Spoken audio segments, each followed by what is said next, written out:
نحمده ونصلي على رسوله الكريم اما بعد فاعوذ باللہ من الشیطان الرجیم بسم اللہ الرحمن الرحیم قال اللہ تبارک وتعالی فی القرآن العظیم والفرقان الحمید محمد الرسول اللہ والذین معه اشداء علی الکفار رحماء بینہم تراہم رکعا سجدا یبتغون فضلا من اللہ ورضوانا وقال النبی صلی اللہ علیہ وسلم افضل الامت بعد الانبیاء ابا بکر او کما قال علیہ الصلاۃ والسلام صدق اللہ العظیم وصدق رسولہ النبی الکریم ونحن علی ذلک لمن الشاہدین والشاکرین والحمد للہ رب العالمین۔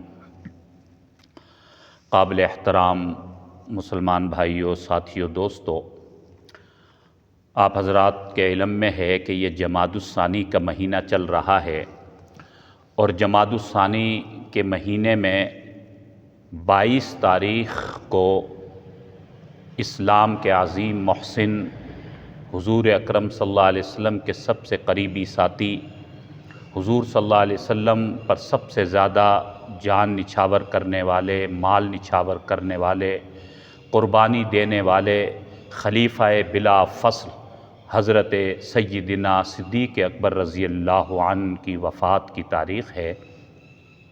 اسی مناسبت سے جمادی الثانی کے مہینے میں مقام ابو بکر، شان ابو بکر، فضائل سیدنا صدیق اکبر رضی اللہ عنہ کے عنوان پر گفتگو ہوتی ہے۔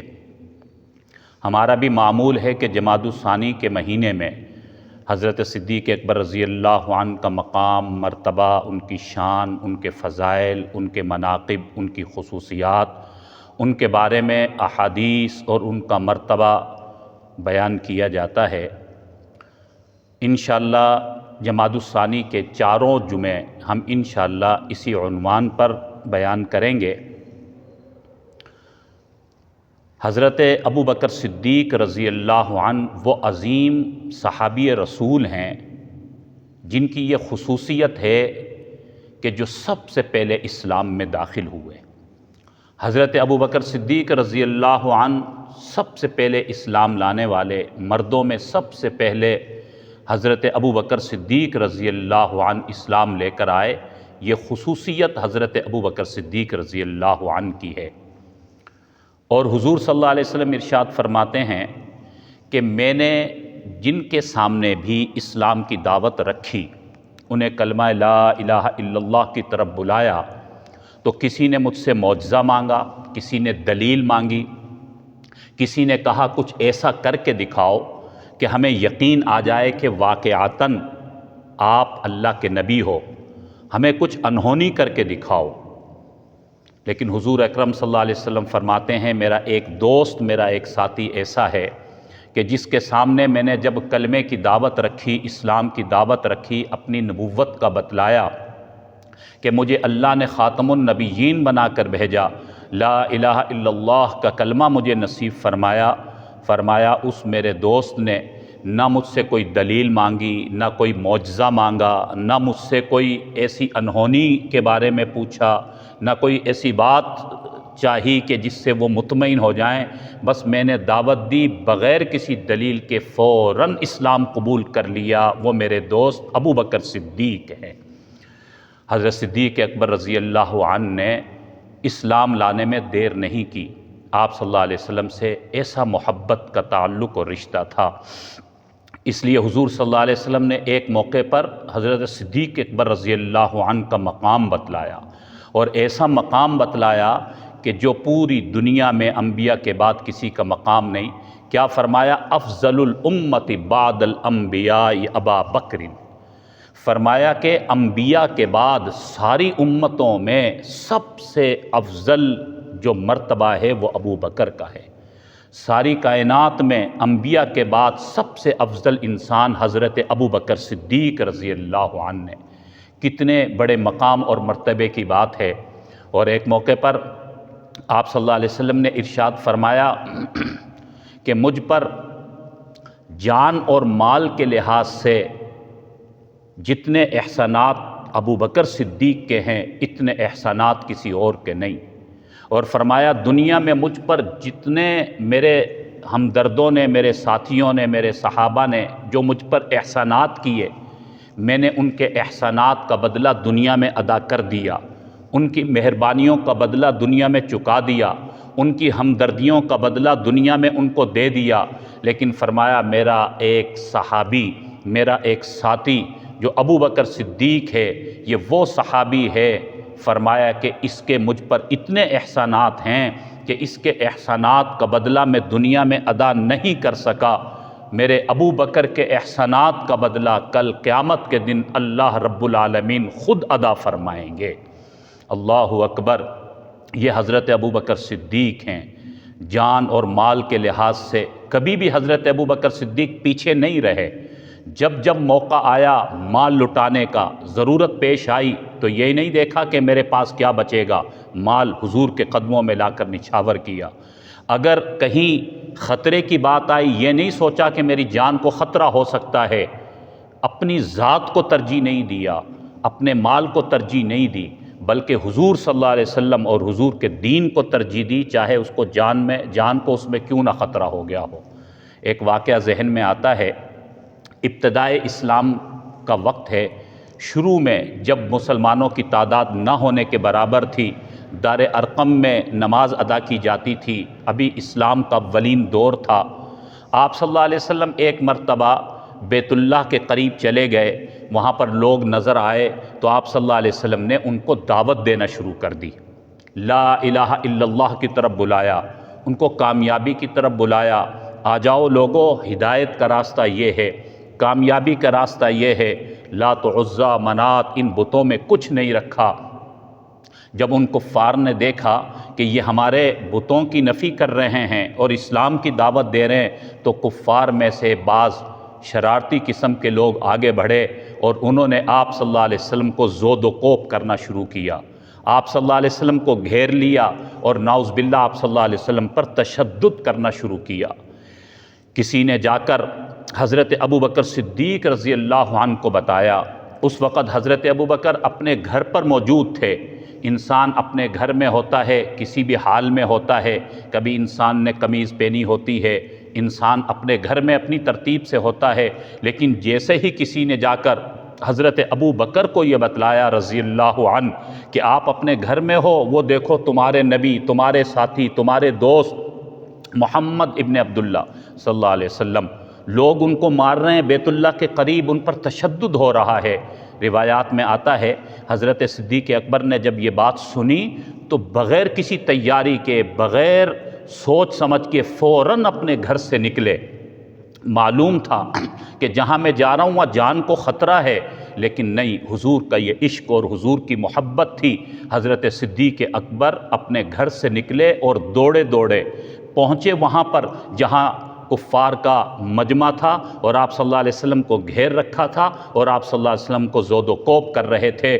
بغیر کسی دھڑک اور بغیر کسی حیل و حجت کے حضرت صدیق اکبر رضی اللہ عنہ اس مجمع میں گھس گئے، مجمع میں چلے گئے اور حضور صلی اللہ علیہ وسلم کے آگے جا کر آڑ بن گئے اور حضور صلی اللہ علیہ وسلم پر آنے والے وار اپنے اوپر سہنے لگے اور کفار کو دھکا دینے لگے کہ ظالموں، تم میرے نبی پر ہاتھ اٹھا رہے ہو، اتقتلون رجلا ان یقول ربی اللہ، کیا تم اسے قتل کرنا چاہتے ہو جو تمہیں تمہارے رب کا تعارف کرا رہا ہے، جو بتلاتا ہے ربی اللہ، میرا رب اللہ ہے؟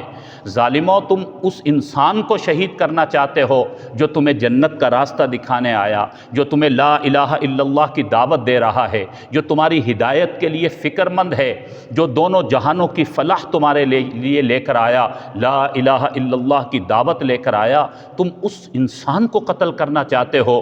حضرت ابو بکر ان کفار کو دھکا دیتے، حضور صلی اللہ علیہ وسلم کو بچاتے، محفوظ کرتے، حضور صلی اللہ علیہ وسلم کے آگے چوکیدار اور محافظ بن کر کھڑے رہے۔ کفار نے دیکھا کہ یہ حضور صلی اللہ علیہ وسلم کے آگے آ کر آڑ بن رہے ہیں، تو انہوں نے حضور صلی اللہ علیہ وسلم کو تو چھوڑ دیا، حضرت ابو بکر صدیق رضی اللہ عنہ کو پکڑا اور حضرت ابو بکر صدیق پر انہوں نے حملہ کیا اور تشدد کرنا شروع کیا۔ حضرت ابو بکر کو انہوں نے اتنا مارا، اتنا تشدد کیا، ایسا ظلم کیا کہ حضرت ابو بکر لہو لہان ہو گئے، جسم کے ایک ایک حصے سے لہو نکلا، جگہ جگہ پر زخم ہو گئے۔ جب کفار نے دیکھا کہ کہیں یہ ان کا انتقال نہ ہو جائے، ان کے قبیلے والے کہیں ہم سے انتقام نہ لینے لگ جائیں، تو پورے لہو لہان جسم کو دیکھ کر وہ ڈر گئے اور چھوڑ کر وہاں سے بھاگ گئے۔ حضرت ابو بکر صدیق رضی اللہ عنہ وہاں پر بے ہوش ہو جاتے ہیں۔ ان کے رشتہ دار آئے اور حضرت ابو بکر صدیق رضی اللہ عنہ کو اسی بے ہوشی کے عالم میں اٹھا کر ان کے گھر پر لے کر گئے۔ ماں نے دیکھا پریشان ہو گئی، رونے لگی۔ باپ نے دیکھا پریشان، ہمارا نوجوان بیٹا کیا حال ہو گیا، جسم لہو لہان ہے، زخموں سے چکنا چور ہے۔ حضرت ابو بکر کو لٹایا گیا۔ اب ماں بھی پریشان، والد بھی۔ ماں دوڑتی ہوئی گئی، کچھ طاقت کی غذائیں لے کر آئی۔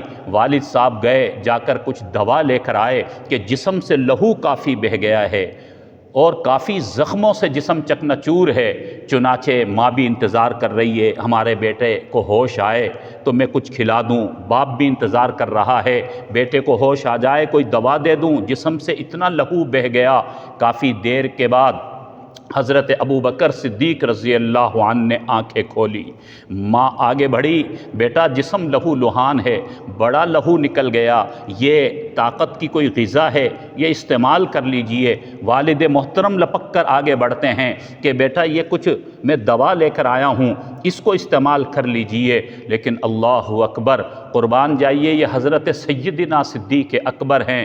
فرمایا اماں جان، میرے ابا جان، مجھے پہلے یہ بتلائیے کہ میرے محبوب کا کیا حال ہے، میرے نبی صلی اللہ علیہ وسلم کی کیا کیفیت ہے، کہیں میرے نبی پر انہوں نے تشدد تو نہیں کیا، میرے نبی خیریت سے ہیں یا نہیں۔ ماں رو کر کہنے لگی کہ بیٹا جن کی خاطر تمہیں مارا گیا، تشدد کیا گیا، جسم لہو لہان ہو گیا، ہر حصے سے زخم نظر آ رہا ہے، بیٹا انہی کا نام پھر لے رہے ہو۔ اچھا یہ دوا استعمال کر لو، یہ تھوڑی طاقت کی غذا استعمال کر لو، لیکن یہ سیدنا صدیق اکبر ہیں۔ فرمایا میرے والدین، جب تک میں اپنے محبوب کے چہرے کا دیدار نہیں کر لوں گا، نہ مجھے کھانا اچھا لگے گا، نہ پینا اچھا لگے گا، نہ مجھے دوا چاہیے، مجھے اپنے نبی کے چہرے کا دیدار چاہیے۔